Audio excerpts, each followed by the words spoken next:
जो विदेशी नेता हैं, बड़े बड़े नेता हैं, वो इस बात को कह रहे हैं कि नहीं भाई कुछ तो है इस देश में, जो लोग यहां पर आना चाहते हैं, निवेश करना चाहते हैं। लेकिन ये हमारे वाले जो छाती पीटते हैं प्रकाश जी, ईरान वालों को देखो, आप अमेरिका वालों को देखो, आप इजराइल वालों को देखो, वहां के विपक्षी सरकार के साथ में खड़े हैं, डटकर कह रहे हैं कि नहीं भैया युद्ध में साथ हैं। राहुल गांधी क्या कहते हैं, अखिलेश यादव क्या कहते हैं, इससे ज्यादा जरूरी ये हो जाता है कि आईएमएफ का हेड क्या कहता है। इससे ज्यादा जरूरी होता है कि अमेरिका में बैठा एक एक्स कर्नल क्या कह रहा है, एक अमेरिकन यूट्यूबर जो बड़ा पॉडकास्टर है वो क्या कह रहा है कि लड़ रहे देशों के बीच में अगर इंडियन नेवी ओमान तक चली जाती है, कितनी बड़ी बात है भाई।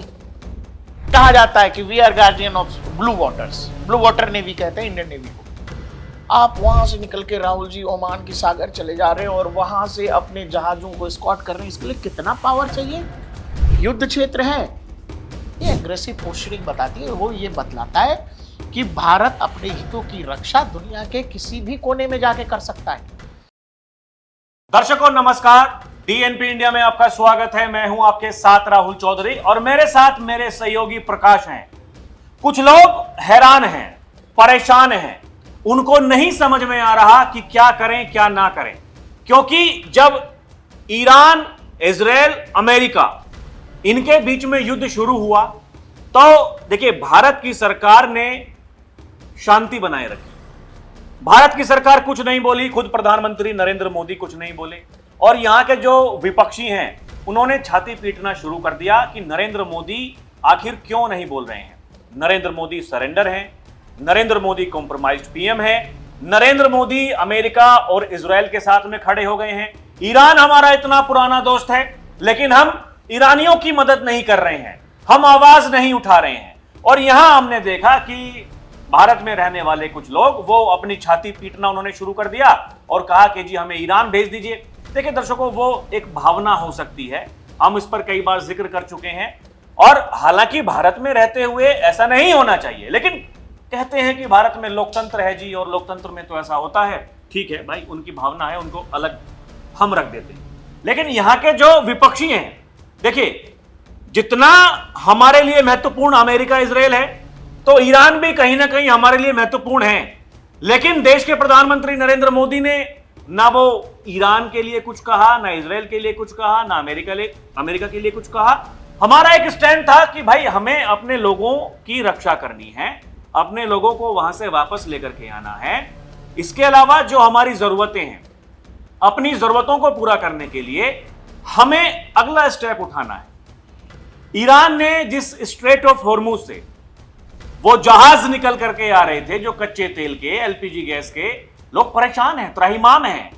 लेकिन हिंदुस्तान में अभी तक पेट्रोल और डीजल की जो कीमतें हैं वो नहीं बढ़ी हैं।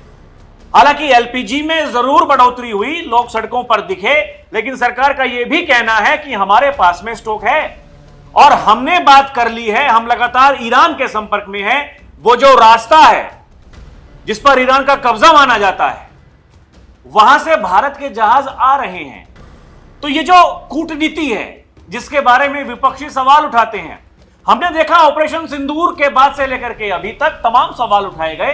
विदेश नीति खराब है, ट्रेड डील अमेरिका के साथ में नहीं हो रही है, और जब अमेरिका से ट्रेड डील चल रही थी हमारी बंद कमरे में, वो ये हमारी ताकत है, ये आज की तारीख में कोई नहीं कर सकता है।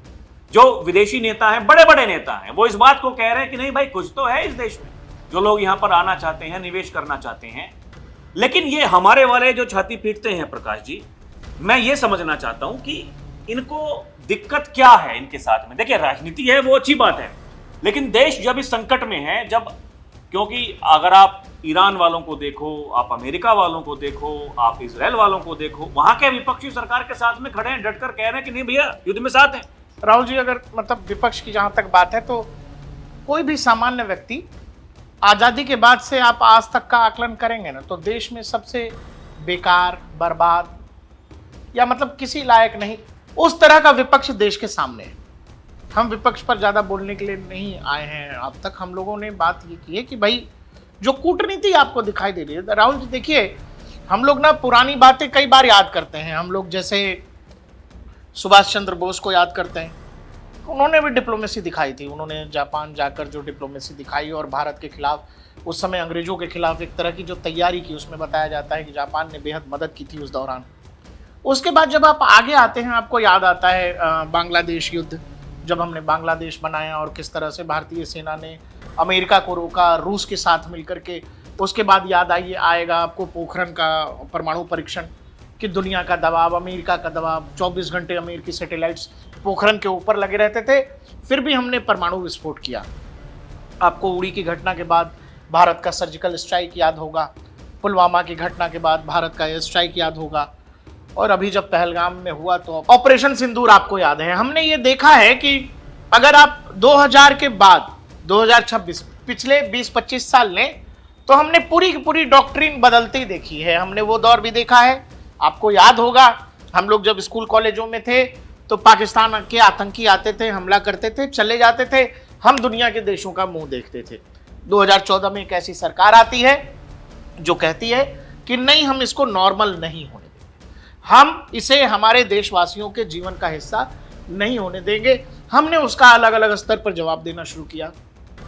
अभी जब इजराइल और ईरान के बीच वॉर है, आप देखो पूरी दुनिया से अलग, ये कितना, आप सोच के देखिए कि दो लोग लड़ रहे हैं, अब भीषण लड़ाई चल रही है, उस बीच में दो लोग रुक रहे हैं। क्यों? अरे यार, भारत के छात्रों को जाना है, जरा इनका बस पास हो जाए फिर गोलीबारी चालू करते हैं।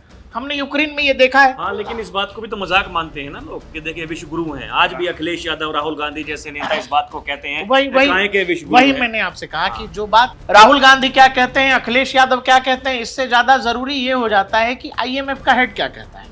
इससे ज्यादा जरूरी होता है कि अमेरिका में बैठा एक एक्स कर्नल क्या कह रहा है, एक अमेरिकन यूट्यूबर जो बड़ा पॉडकास्टर है वो क्या कह रहा है, अमेरिका के न्यूज चैनल में बैठी एंकर क्या कह रही है। आप बड़े से बड़े डिप्लोमेट को सुनो, बड़े से बड़े देशों के राष्ट्राध्यक्षों को सुनो, वो बतलाते हैं कि भारत की जो बढ़ रही ताकत है, भारत की जो विदेश नीति है, भारत की जो कूटनीति है, वो अभी फिनलैंड के प्रेसिडेंट आए हुए थे, वो यहाँ पर एक टेलीविजन शो में थे। उन्होंने, जैसे हम आप नहीं पुराने समय में कही गई किसी की बात कोट करते हैं, जैसे चाणक्य ने ये कहा था, कोट करते हैं, उस व्यक्ति ने जयशंकर के सामने बैठ के जयशंकर साहब को कोट कर दिया, और उस पर ताली जब बजने लगा, उन्होंने कहा कि अरे जिनको मैं कोट कर रहा हूं तो यहीं बैठे हैं, लेकिन आप लोग मेरी बात पर ताली बजा रहे हैं। बात यह है दोस्त कि जब आप आज से 20 साल 25 साल पहले जब हम हमारे बच्चों को बतलाएंगे, जैसे हम वो कहानी सुनाते हैं बांग्लादेश बनाने की या करगिल वॉर की सुनाते हैं, आजादी की कहानी सुनाते हैं, आप ये समझो कि भारत अपनी ऊर्जा जरूरतों का मैक्सिमम हिस्सा बाहर से मंगवाता है, और गैस मैक्सिमम हम उस स्टेट ऑफ हॉर्मुज, उसी इलाके से हमारा गैस आता है। वो इलाका बंद था और हमारे फोन कॉल से खुला। तो कुछ तो हम अचीव कर रहे हैं राहुल जी, कुछ तो ऐसा हम कर रहे हैं जिससे दो लड़ रहे देश भी हमें सेफ पैसेज देते हैं। रूस यूक्रेन का एकदम इंटेंस लड़ाई, उस बीच में पाकिस्तानी लड़के और बच्चियां जो है भारत का झंडा लेके निकल रहे हैं। क्यों? तो जी भारत का झंडा जो है सेफ पैसेज की गारंटी है, लोग गोलाबारी नहीं करते हैं। अभी आप देखो कि ये देख के कितना अजीब लग रहा है। हमारे यहाँ लोगों ने माहौल बना दिया, गैस खत्म हो गया, पेट्रोल खत्म हो जाएगा, सब बर्बाद हो जाएंगे, जबकि ये हमारे यहाँ नहीं होता है। हम दुनिया पर ही निर्भर हैं। खुदा ना खास्ता अगर कल को सच में बंद हो गया तो इस देश में लोग क्या हाल करेंगे। वो तो सरकार ऐसी बैठी है जो दुनिया के देश कह रहे हैं कि भारत के पास 90 दिनों का रिजर्व है, 90 दिनों का रिजर्व है, जिसमें वो कह रहे हैं कि 74 दिनों का तो है ही, सरकार कह रही है कि 74 दिनों का है। दुनिया की कुछ रिपोर्ट्स में दावा है जिसमें 3 महीने तक का जिक्र है राहुल जी, ऑयल रिजर्व्स का। मतलब आप किसी से ब्लैकमेल भी नहीं होंगे। आज जब आपके एक फोन कॉल से आपने कहा कि छाती पीट रहे हैं लोग, तो जो लोग छाती पीट रहे हैं क्या वो इस बात का जवाब दे पाएंगे कि ईरान भारतीय जहाजों को क्यों आने दे रहा है? कुछ तो भारत ने किया होगा। तो भाई, अगर एक पनडुब्बी के जरिए अमेरिका उनके वॉरशिप्स को उड़ा देता है और दूसरे वॉरशिप को हमने हमारे यहाँ रोका हुआ है, उसके तमाम सेलर्स को इंडियन नेवी की फैसिलिटी में रोकी हुई है, तो ईरान हमारे जहाज कैसे नहीं आने देगा भाई? और अगर देश के विदेश मंत्री कॉल कर रहे हैं और भारत को आप जब देखते हैं तो भारत को आप ऐसे देखिए कि दुनिया का सबसे पुराना लोकतंत्र, जो ठोक रहा है ईरान को। भारत दुनिया का सबसे बड़ा लोकतंत्र है मौजूदा दौर में। आप उनके जहाजों को जब आने दे रहे हो, ईरान से एक पत्रकार है आरफा खानम, कहती हैं पत्रकार, वो पूछ रही हैं आप आने दे रहे हैं क्या, ऐसा है क्या? कुछ कंफ्यूजन है। कंफर्म करने के लिए, ये दिखाने के लिए। देखिए वो ऐसे लोगों को पत्रकार कहते हुए भी लगता है कि मतलब ये पत्रकारिता पर उसको शक है, उसको शक है। जो वो आदमी बार बार कह रहा है कि हाँ हाँ आ रहा है। ये ऐसी पत्रकार हैं, ये अभी कुछ दिनों पहले ये खamenei को महान योद्धा बता रही थी। समझिए, देखिए हम पहले कह रहे हैं कि भाई हम किसी के लिए नाम अच्छा बोल रहे हैं, नाम खराब बोल रहे हैं, हमारा मतलब नहीं होना चाहिए। जब हम इस देश में रहते हैं, इस देश का खाते हैं, इस देश, दर्शकों बहुत बड़ी बात होती है। देश से बढ़कर कुछ नहीं। आपका मत मजहब सब कुछ छोड़ दीजिए। आप इस देश के नेताओं को महान बताइए ना, आप राहुल गांधी को महान बताइए, जितना मन करे उतना बताइए। आप खamenei को, आप, हमें नहीं पता दर्शकों, लेकिन वो खamenei, उनके बारे में यहां इतनी रिपोर्ट्स आई जब ये ड्रामा चल रहा था कि कब कब उन्होंने भारत विरोधी जो एजेंडा है उसमें वो शामिल हुए हैं। इवन जब 370 हटी, 370 हट गई, मुसलमानों के लिए क्या दिक्कत हुई कश्मीर में, लेकिन उन्होंने कहा कि कश्मीर में ही नहीं बल्कि पूरे भारत में मुसलमान खतरे में हैं। यहाँ क्या दिक्कत है मुसलमानों को? किसी को नौकरी नहीं मिलती है क्या? या सरकारी योजनाओं में उनमें लाभ नहीं मिलता है क्या? सब कुछ मिलता है दर्शकों, लेकिन क्या होता है, देखिए ये वो पत्रकार हैं जो किसी को जज करते हैं इसलिए क्योंकि वो राम मंदिर पर वीडियो बना देते हैं। आप समझिए, इनकी मानसिकता को समझिए। और ये सवाल ये पूछ रहे हैं कि क्या वाकई आपने इजाजत दी क्या? क्योंकि यहां वालों को तो जो एक जिंदा जो जहाज पहुंच गया वो नहीं दिखाई दिया। सरकार के खिलाफ जो एजेंडा चलाते हैं लोग, उन लोगों को तो ये लग रहा था कि भारत कुछ नहीं कर पाएगा, लेकिन जहाज आ ही रहे हैं। राहुल जी, कर नहीं पाएगा वो सेंस नहीं है। दरअसल उन्होंने ऐसा कुछ कभी होता देखा नहीं। जिन लोगों ने, जो लोग सरकार में पहले थे, उनको लगता था ऐसा कुछ होता ही नहीं, और हर बार जब संकट आया उन्होंने दुनिया के सामने घुटने टेक दिए। उनको ये लगता है कि घुटना टेकना ही एक लास्ट ऑप्शन है, उन्होंने घुटने ही टेके हैं। अब सामने वाला बार बार अपने देश की शक्ति का इजहार जो है पूरी दुनिया में कर रहा है और दुनिया को बतला रहा है कि मेरा देश बहुत शक्तिशाली है। बतला भी नहीं रहा है, शो भी कर रहा है, उसने बहुत बार प्रदर्शित भी कर दिया। उनको ये लगता है कि नरेंद्र मोदी को कमजोर दिखाना, अगर हम कह दें कि जहाज नहीं आ रहे, ईरान ने रोक दिया, उससे उनका ये एजेंडा सफल होता है कि नरेंद्र मोदी फेल हो गए, नरेंद्र मोदी कमजोर दिख गए। मेरे भाई, नरेंद्र मोदी फेल हो गए या कमजोर दिख गए, इसमें इस देश के आम नागरिक का भी तो नुकसान है। गैस अगर रुक रहा है और आप ये कह रहे हो कि जी नरेंद्र मोदी फेल हो गए और आप इसको सेलिब्रेट कर रहे हो, तो इसमें नुकसान किसका है? दूसरा, अगर आपके इस तमाम नैरेटिव के बाद भी जिस देश से आपकी ये उम्मीद है कि कैसे भी करके भारत के जहाज को रोक लो, चाहे दुनिया के जहाज निकल जाए, इनको रोको, भारतीय छात्रों के खिलाफ कुछ बमबाजी हो जाए, कुछ गिर जाए, तो क्या देखो मोदी अभी हवाबाजी कर रहे थे, बोले पुतिन से बात किए, भारत के छात्रों के साथ ये हो गया। दर्शकों, इस सब में केवल एक चीज है, इन लोगों ने आज तक यही आकलन नहीं कर पाए कि मोदी विरोध अलग चीज है, देश विरोध अलग चीज है। अभी जो है वो हर हाल में भारत को अपनी ऊर्जा जरूरतों का ख्याल रखना चाहिए, लेकिन ये पैनिक क्रिएट कर रहे हैं। हाँ प्रकाश जी, ये आम, और वो पैनिक क्रिएट करके इनको लगता है कि कोई चुनाव होगा तो हम जीत जाएंगे। देखिए, आम जनता को ये सब कुछ नहीं पता होता, नहीं पता होता उनको कि भैया विदेशी जो तो राहुल जी माध्यम है वो क्या होना चाहिए, कैसे होता है, कैसे बातें होती हैं। तो कोविड में भी यही काम कर रहे थे, यही काम कर रहे थे। लेकिन क्या होता है कि जैसे अब देखिए, ये 60% गैस बुकिंग में उछाल आना, ये आपको क्या दर्शाता है? भाई, लोग जो डरे हुए लोग हैं, ये उनको और डरा रहे हैं, क्योंकि ये संसद में जाकर के वो एलपीजी के वो पोस्टर्स लेकर के हाथ में ये प्रदर्शन कर रहे हैं। ये मकरद्वार पर बैठ करके वहां ये प्रोटेस्ट करते हैं, वहां चाय कॉफी भी पीते हैं, पकौड़े भी खाते हैं, ये अपने आप मौज में हैं। लेकिन ये लोगों को ये दिखा रहे हैं कि भारत की सरकार हाथ पर हाथ रख के बैठी है, लंबी लंबी लाइनें दिखा रहे हैं, सोशल मीडिया पर ये एजेंडा चला रहे हैं, प्रोपेगेंडा चला रहे हैं। और इनके साथ में दिक्कत ये है कि क्योंकि देश की जनता, देखिए आखिर में आपके काम वही आनी है। मैं नेताओं की बात कर रहा हूं, नेताओं को यह समझना पड़ेगा कि आप जिनको मूर्ख बना रहे हैं, जिस दिन उन्होंने आपको मूर्ख बनाना शुरू कर दिया, तो फिर दुर्गति ऐसी होगी कि आज जो आप सदन में नेता विपक्ष अपना बना करके बैठे हैं, वो भी नहीं बना पाएंगे। अरे भाई, जो लोग आज सत्ता में बैठे हैं दिल्ली में, वो लोग नोटबंदी, जीएसटी, कोविड, राफेल कथित घोटाला, इस सब के बाद आज भी सत्ता में बैठे हैं। तो आपको ये समझना पड़ेगा कि जिन लोगों के खिलाफ आप ये झूठा प्रोपेगेंडा, कहानी, अलग अलग चीजें करते हो, वो लोग जनता के दिलों में अपना विश्वास हासिल कर चुके हैं। जनता ये मानकर चलती है या मान चुकी है कि आप झूठ बोलते हो, आप झूठा नैरेटिव फैलाते हो, आप प्रोपेगेंडा करते हो। अब कल मैं बता रहा था, एक ऑटो वाले भाई साहब मिले, मैं अपने एक संबंधी के यहाँ से गैस सिलेंडर लेके जा रहा था, हमारे यहाँ गैस खत्म हो गया, नहीं मिल रहा मार्केट में भाई, हम लेके जा रहे थे। तो ऑटो वाले ने बोला भैया आपको गैस मिल गया? मैंने कहा हाँ भाई यही था, घर पे रखा हुआ था तो लेके जा रहे हैं। तो उसने कहा कि भाई साहब मेरी भी पत्नी ने कहा कि देखो जी गैस खत्म हो रहे हैं, जल्दी जल्दी गैस भरवा लो, नहीं मार्केट में मिलेगा नहीं।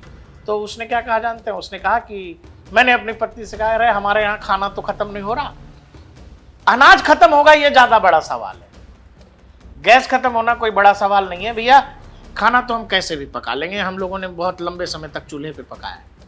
कहने का मतलब ये है कि अनाज नहीं है, खाने को दाना नहीं है, ये आफत हो सकता है। जिस चीज के लिए हम दूसरे पर निर्भर हैं वो चीज आपको परेशान कर सकती है, और जिस दिन ये परेशानी आपके सामने आई है आपको झेलना पड़ेगा, उससे निकलने का रास्ता निकालना पड़ेगा। कि इसके लिए आप तबाही मचा दीजिएगा और ये बताइए जा करके आप 2 एक्स्ट्रा सिलेंडर या 3 एक्स्ट्रा सिलेंडर आपने इंतजाम कर भी लिया, आप अजर अमर हैं, जीवन भर वो सिलेंडर चलता रहेगा, और मान लो ये वॉर जो है लंबा खिंच गया, फिर क्या करोगे? तो ये पागलपन है, और इसमें अच्छे पढ़े लिखे सब शामिल हैं। सबको लग रहा है कि हम अपना अपना काम निकाल लें, और सबको अपना अपना काम निकालने के चक्कर में ये जो पैनिक बाइंग होती है वो अचानक से बढ़ जाता है। दर्शकों देखिए, आज के दौर में ना चीन में, पाकिस्तान तो खैर क्या ही चर्चा करें, दुनिया के 70 से 80% देशों में ऑयल प्राइसेस बढ़ गए हैं राहुल जी, 10 से लेके 50% तक। आपके यहां ऑयल प्राइसेस नहीं बढ़ रहे हैं। इजराइल ईरान वॉर शुरू होने के तीसरे दिन पाकिस्तान में बढ़ गया, हमारे यहां ऑयल प्राइसेस नहीं बढ़ रही हैं। तो कुछ तो किया होगा पीछे, कुछ तो ऐसी तैयारी रही होगी जो पिछले 10-15 साल से ये सरकार कर रही है, जिसमें भारत की तरफ से बार बार ये कहा जा रहा है कि हम वैकल्पिक ऊर्जा स्रोतों की तरफ आगे बढ़ रहे हैं, हम एनर्जी सफिशिएंट होना चाहते हैं, सेल्फ सफिशिएंट होना चाहते हैं। ये तैयारी है, लंबी तैयारी है, आपको लंबा वक्त जा सकता है। और क्राइसिस के समय जब दुविधा है, संकट है, उस समय किसी देश का नेशनल कैरेक्टर क्या होना चाहिए? ये अफवाहबाजी, चोरी चकारी, जालसाजी और ब्लैक मार्केटिंग? या फिर आप कोविड से कैसे निकले? आप किसी भी दुविधा से, संकट से कैसे निकलते हैं? आप एकजुट होकर ही निकलते हैं। लेकिन कुछ नेता आपको तोड़ना चाहते हैं, और जब आज के दौर में दुनिया के तमाम देश इस उलझन में हैं कि भाई हमारा जहाज निकल, अमेरिका के जहाज ठोक दे रहा है, ईरान टैंकर्स को ठोक दे रहा है। ऐसा हाल हो गया, ईरान ने उस पूरे इलाके का कर दिया राहुल जी, कि अमेरिकी वॉरशिप्स को ईरान से दूर जाना पड़ा है, क्योंकि वो ड्रोन्स उनको नुकसान पहुंचा रहे हैं। इसीलिए मैं आपसे कह रहा हूं कि उस युद्ध क्षेत्र से अगर आपके जहाज आ रहे हैं, और ये कोई पहला उदाहरण नहीं है राहुल जी, आप पिछले 10-12 सालों में देख लोगे, अलग अलग देशों में जो भी संकट हुए, वहां से अफगानिस्तान वॉर देख लो, तालिबान शूट कर रहे थे अमेरिकियों पर, पूरे काबुल में अफरा तफरी मचा हुआ था, लेकिन भारतीय दूतावास, भारतीय नागरिकों के लिए वहां सेफ पैसेज दिया गया। कौन लोग करते होंगे ये? इसके पीछे कितना एफर्ट लगता होगा, किस तरह की बातचीत होती होगी, कैसे इन चीजों को मैनेज किया जाता होगा कि जिस देश में या किसी शहर में इतना क्योस है, वहां से आप अपने लोगों को निकाल रहे हैं। ईरान में इतनी तबाही मची हुई है, आज खबर आई है, देश के विदेश मंत्री ने बताया कि 500 से ज्यादा लोगों को अर्मेनिया के रास्ते से सुरक्षित बाहर निकाला गया। आपको क्या लगता है कि ये विदेश नीति नहीं है, कूटनीति नहीं है, ये बातचीत के जरिए या नेगोशिएशन टेबल पर नहीं हो रहा? कैसे हो रहा है? भारत ये सब कैसे कर पा रहा है?